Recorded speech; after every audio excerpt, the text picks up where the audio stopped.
جب انسان کو تھوڑا سا ترجمہ آتا ہو نا، اس کی تھوڑی توجہ ہو، اسے نماز پڑھنے کا بھی بڑا ہی مزہ آتا ہے۔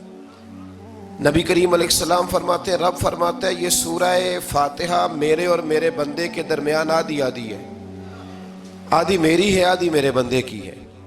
جب وہ کہتا ہے نا مالک یوم الدین، تو یہاں تک وہ میری تعریف کرتا ہے، ایاک نعبد و ایاک نستعین تک پہنچتا ہے تو اب میرا اور اس کا آدھا آدھا کام شروع ہو جاتا ہے۔ پھر آگے میرا بندہ جب مجھ سے دعا مانگتا ہے تو یہ اس کے الفاظ ہیں جو میں اپنے فضل سے قبول فرمایا کرتا ہوں۔ تو ارشاد فرمایا تمام تعریفیں اللہ کے لیے جو تمام جہانوں کا پالنے والا ہے، الرحمن الرحیم، بڑا ہی مہربان ہے نہایت۔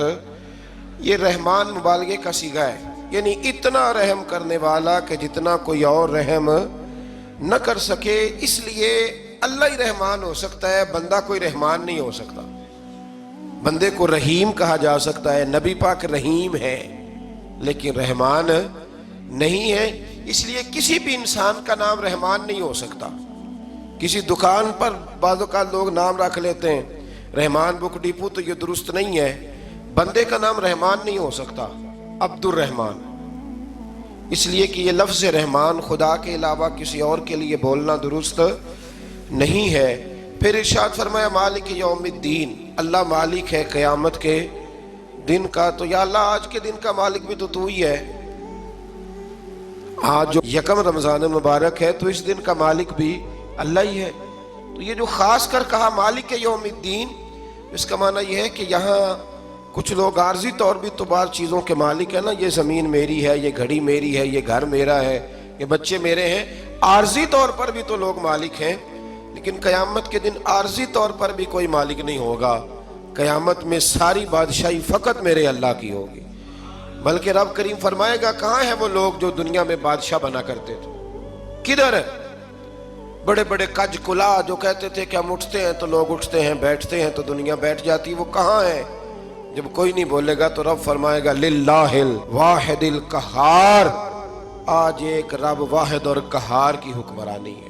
پھر ارشاد فرمایا ایاک نعبد و ایاک نستعین، بے شک ہم تیری ہی عبادت کرتے ہیں اور تجھی سے مدد چاہتے ہیں۔ عبادت بھی اللہ کی ہے اور مدد بھی، یہ جو بندوں کے ذریعے بعض اوقات مدد ہوتی ہے تو یہ مدد بھی اللہ کی ہے، یہ مدد بھی اللہ کی ہے۔ یہ کسی بندے نے مائک بنایا ہے جس کی مدد سے آپ تک آواز جا رہی ہے، تو اس کو عقل کس نے دی تھی بنانے کی؟ تو پھر مدد کس کی ہوئی؟ اللہ کی۔ تو دنیا میں کوئی بھی جو مدد کرتا ہے وہ اللہ کے ولی کریں، نبی کرے، پیغمبر کریں، تو وہ مدد کس کی ہے؟ اللہ کی، اس لیے کہ وہ ذاتی طور پر کچھ بھی نہیں کر سکتے، اگر اللہ انہیں توفیق نہ دے وہ کسی کی مدد نہیں کر سکتے۔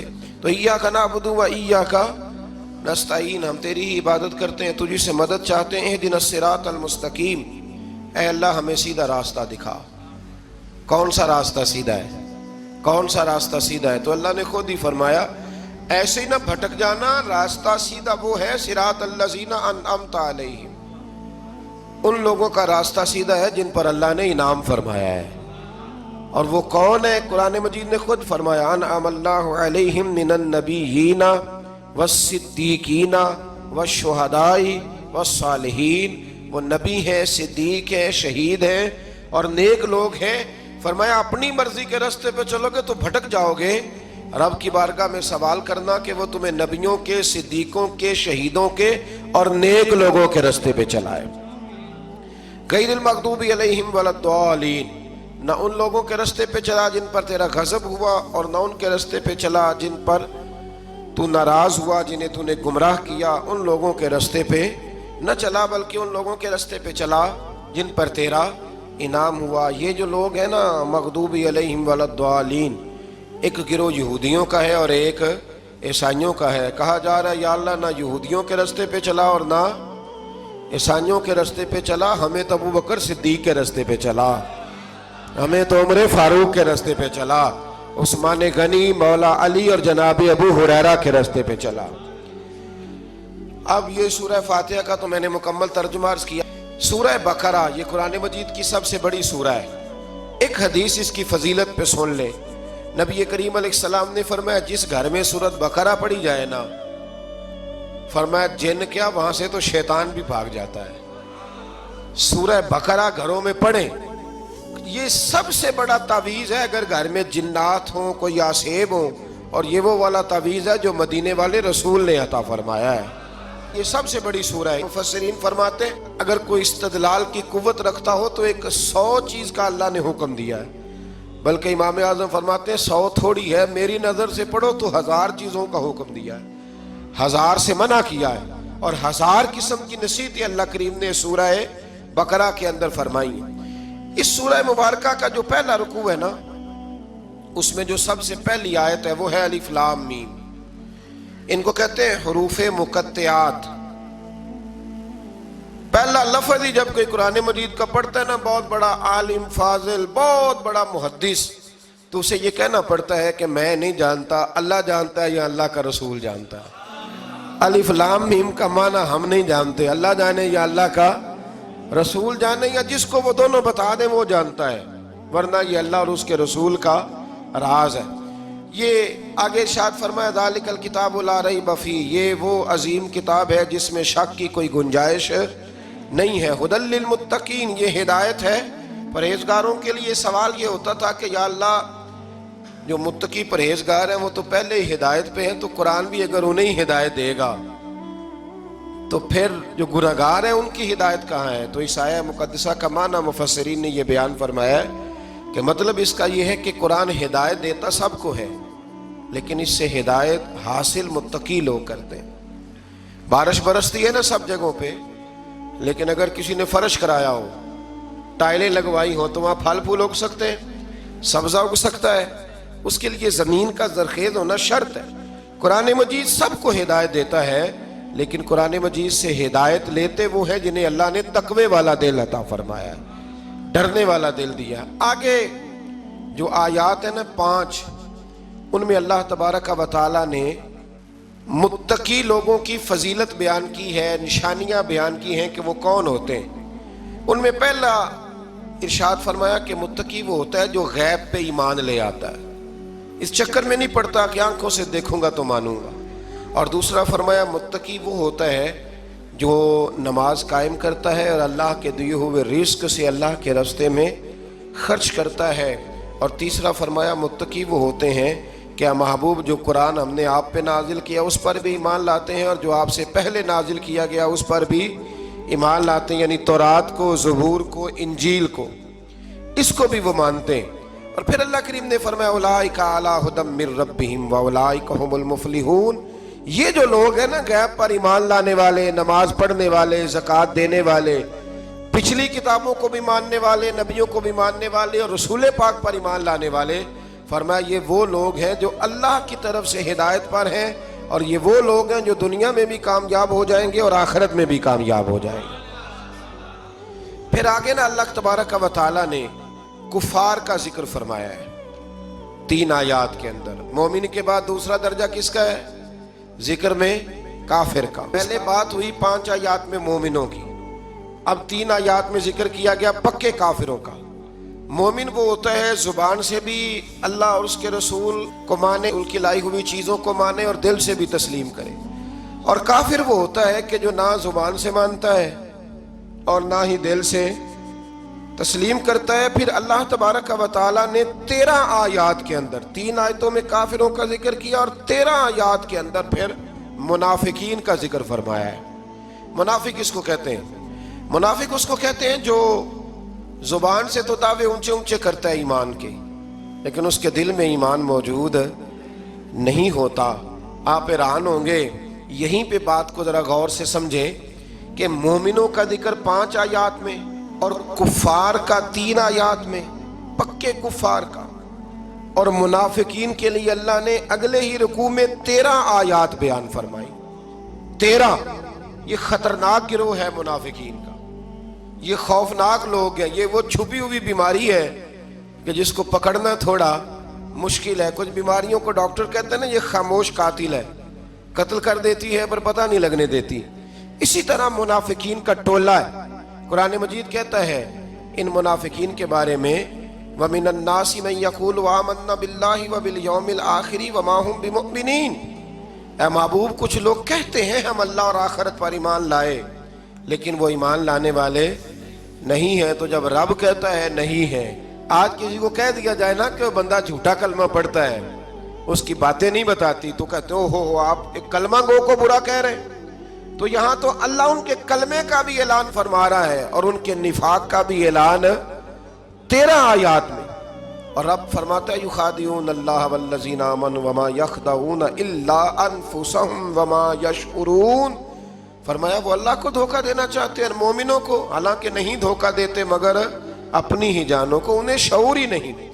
اللہ تبارک و تعالیٰ نے 13 آیات کے اندر مکہ مکرمہ میں منافق کوئی نہیں تھا جب تک حضور نے ہجرت نہیں کی تھی۔ کیوں؟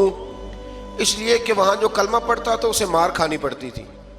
تو کسی کو کیا مصیبت پڑی تھی جھوٹا کلمہ پڑھ کے مار کھائے؟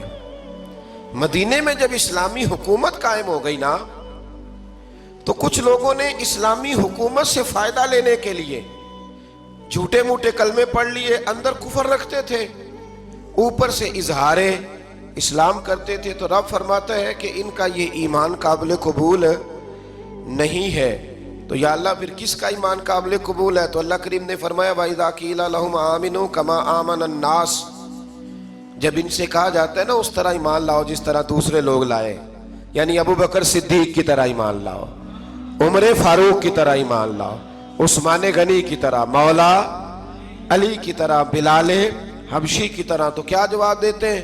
قالوا انؤمن كما آمن السفهاء، کیا اس طرح ایمان لائیں جس طرح یہ بیوقوف ایمان لائے؟ الا انہم هم السفهاء، اللہ فرماتا ہے خبردار بے شک وہی بیوقوف ہے، ولکن لا يعلمون، لیکن انہیں اس کا علم نہیں ہے۔ وہ کہا کرتے تھے کہ یہ تو بیوقوف ہے معاذ اللہ، ابو بکر صدیق نے سارا ہی مال دے دیا ہے نبی پاک کو، عمر فاروق نے آدھا دے دیا ہے، مولا علی نے سارا کچھ حضور کے نام کر دیا، عثمان جو کماتے محنت کے ساتھ وہ سارا وہاں جا کے پیش کر دیتے ہیں، تو بیوقوفی ہے۔ آج بھی کچھ لوگ کہتے ہیں کلمہ پڑھنا چاہیے سیدھا سیدھا، یہ کیا بات ہو گئی، کیا بندہ مسیتڑ ہی ہو جائے؟ کاروبار بھی تو کرنا ہے نا، نماز روزہ بھی، تو بیوقوفی ہے۔ اللہ جواب دیتا ہے، فرمایا الا انہم هم السفہاء، خبردار بیوقوف تو تم ہو کہ میرے محبوب کی شریعت کا، دین کا، روحانیت کا سورج چمک رہا ہے اور تم نے فیض ہی کوئی نہیں حاصل کیا۔ تو میرے بھائیوں، صحابہ کا ایمان وہ ایمان ہے، اہل بیت نبوت کا وہ ایمان ہے کہ اللہ کو ایمان بھی وہ والا پسند ہے جو حضور کے غلاموں جیسا ایمان ہو۔ اللہ تبارک و تعالیٰ نے منافقین کا ذکر فرمایا، تو پھر اللہ کریم نے فرمایا یہ تو وہ بیوقوف لوگ ہیں اس آدمی کی طرح جو آگ جب پوری جلا لیتا ہے نا، روشنی پھیل جاتی ہے تو پھر اللہ اس کا نور لے جاتا ہے۔ انہوں نے بھی چلاکیاں کر کے تھوڑا سا ماحول بنایا تھا، تو اللہ نے ان کے سارے پردے کھول دیے، ان کے پاس کچھ باقی بچا، ان کے پردے کھول گئے۔ رسول کریم علیہ السلام کی بارگاہ میں نا ایک دن ان منافقین نے شرارت کر دی۔ منافقین نے شرارت کیا کی؟ جب حضور صلی اللہ علیہ وسلم نے فرمایا نا پوچھو جو پوچھنا ہے، تو امام راضی کہتے ہیں یہ پیچھے نمازیں پڑھتے تھے، یہ 313 تھے حضور کے پیچھے۔ اگر مدینے میں رہ کے منافق ہو سکتے ہیں تو باقی ملکوں میں بھی تو ہو ہی سکتے ہیں نا جی۔ حضور کے پیچھے نمازیں پڑھتے تھے، تو ایک دن کہنے لگے جی یہ کہتے ہیں جو مرضی پوچھو تو ہم پیچھے نمازیں پڑھتے ہیں، ہمارا انہیں پتہ نہیں۔ جب یہ اعتراض کیا نا حضور کے علم پر، آپ سمجھ لیں کہ حضور کے علم پر اعتراض کرنا طریقہ کس کا ہے، طریقہ کس کا ہے حضور کے علم مبارک پر اعتراض کرنا۔ کہنے لگے پیچھے نمازیں پڑھتے انہیں پتہ ہی نہیں۔ جب یہ کہا تو اللہ کے رسول نے نا، جمعے والا دن تھا، حضور نے فرمایا میرے علم پر اعتراض کرتے ہو؟ 70 بندے نام لے کر اور ولدیتیں لے کر، بلکہ بہت سارے ایسے تھے جنہیں کنفرم ہو گیا کہ ولدیت اصل میں ہے کیا، انہیں طے ہو گیا۔ حضور کے بے ادب کے لیے یہ طے کرنا بھی مشکل ہوتا ہے نا، طے ہو گیا کہ ولدیت ہے کیا۔ 70 بندے نام لے کے حضور نے مسجد نبی سے نکال دیے، فرمایا یا فلاں بن فلاں قم فخرج فإنک منافق، او فلاں کے بیٹے فلاں کھڑا ہو جا، نکل جا، تو منافق ہے۔ حضور نے 70 بندے نکال دیے۔ اب 70 بندے اکٹھے گلی میں نکلیں تو رش تو پڑ جاتا ہے نا۔ حضرت عمر فاروق لیٹ ہو گئے، جمعے میں آ رہے تھے، ان کو جاتے ہوئے دیکھا تو عمر فاروق فرمانے لگے جمعہ ہو گیا ہے بھئی، 70 بندے نکل آئے باہر، جمعہ ہو گیا ہے۔ تو ایک منافق کہنے لگا تھا کہ نہیں حضور نے نکال دیا. تو عبداللہ بن ابی سلول جو ان کا سربراہ تھا نا وہ کہنے لگا چپ کر. حضرت عمر سے کہنے لگا ہاں جی ہو گیا ہے. وہ بھی کہنے لگا تھا نہیں ہوا ہمیں نکال دیا گیا. تو یہ سردار بولا کہنے لگا ہو گیا. حضرت عمر کہنے لگا چلو جمعہ ہو گیا تو جا کے اندر حضور کی زیارت ہی کر لیتا ہوں, لیٹ تو ہو ہی گیا ہوں. حضرت عمر اندر چلے گئے تو پیچھے سے وہ منافقین اپنے سردار سے کہنے لگے کہ 2 منٹ میں عمر کو پتہ چل جائے گا کہ تم نے جھوٹ بولا ہے. عمر کو جا کے پتہ چل جائے. کہنے لگا بڑے پاگل ہو, میں نے تمہاری جان بچائی ہے. نبی پاک نے تو مسجد سے نکالا ہے نا. تو عمر کو پتہ چل جاتا نا ہم منافق ہیں. تو ابو بکر بھی مسجد میں تھے, علی بھی مسجد میں تھے, عثمان بھی مسجد میں تھے, بچانے والا ہی کوئی نہیں تھا. عمر نے تلوار لے کے تو دنیا سے ہی نکال دینا تھا. تو میں نے جان بچائی ہے, آپ جائیں گے نا اندر تو حضور ٹھنڈا کر دیں گے, فرمائیں گے چلو میں نے نکال جو دیا ہے. تو یہ وہ منافقین کی جماعت ہے. دوسرے سے تیسرے رکوع میں نا اللہ تعالیٰ نے انسان کو یاد کرایا ہے کہ تو نے عبادت اپنے رب کی کرنی ہے. اور فرمایا رب تمہارا وہ ہے جس نے تمہارے لیے زمین کو فرش بنایا ہے, آسمان کو چھت بنایا ہے, اور آسمان سے پانی برسا کے تو زمین سے پھل اگائے ہیں رزق لکم, وہ بھی تیرے کھانے کے لیے اگائے ہیں. وہ جو آسمان سے بارش برسا کے زمین سے سبز اور پھل اگائے ہیں تو وہ بھی تیرے لیے. جب سارا کچھ تیرے لیے بنایا تو بھی تو عبادت کرنا اپنے رب کی, پھر کسی کو اس کا شریک نہ ٹھہرا. ایک چیلنج بھی کیا قرآن مجید نے اس رکوع کے اندر. کہا کرتے تھے مکے کے لوگ کہ آپ قرآن مجید کی آیتیں نبی کریم علیہ السلام سے کہا کرتے تھے کہ معاذ اللہ آپ خود بناتے ہیں, بنا کے لاتے ہیں. تو اللہ کریم نے فرمایا وَإِن كُنتُمْ فِي رَيْبٍ مِّمَّا نَزَّلْنَا عَلَىٰ عَبْدِنَا فَأْتُوا بِسُورَةٍ مِّن مِّثْلِهِ, اگر تمہیں شک ہو نا اس میں جو ہم نے بندہ خاص پہ نازل کیا ہے تو تم بھی اس جیسی ایک صورت بنا کے لاؤ. پڑھے لکھے تو تم بھی ہو نا, مکے میں تم بھی رہتے ہو, تو ایک صورت بنا کے لاؤ. قرآن مجید ہم سے چھینا گیا ہے سازش کے تحت, اس لیے کہ جس قوم کو قرآن آ جاتا ہے نا پھر کوئی کافر اس کا مقابلہ نہیں کر سکتا. دیکھیں نا اگر کافروں کے پاس جواب ہوتا قرآن پاک کا تو بدر اور احد میں نا کوئی آیت بنا کے لاتے قرآن کے مقابلے کی, تلواریں لے کے نہ آتے. ان کے پاس جواب ہی نہیں تھا. اور قیامت تک کسی کافر کے پاس قرآن مجید کا کوئی جواب, قرآن کا کوئی جواب, قسم اللہ کی جواب کوئی نہیں قرآن کا, اس کا کوئی جواب نہیں. کیا بات ہے قرآن پاک کی. وہ ایک دفعہ مسلمہ کذاب بے ایمان کہنے لگا میں نے بنا لیا قرآن پاک کا جواب. معاذ اللہ, جواب کیا بنایا؟ وہ سورت ہے نا القاریۃ ما القاریۃ وما ادراک ما القاریۃ, کھڑکھڑانے والی کیا ہے, کھڑکھڑانے والی تمہیں کیا پتا کیا ہے کھڑکھڑی, قیامت کا ذکر ہے.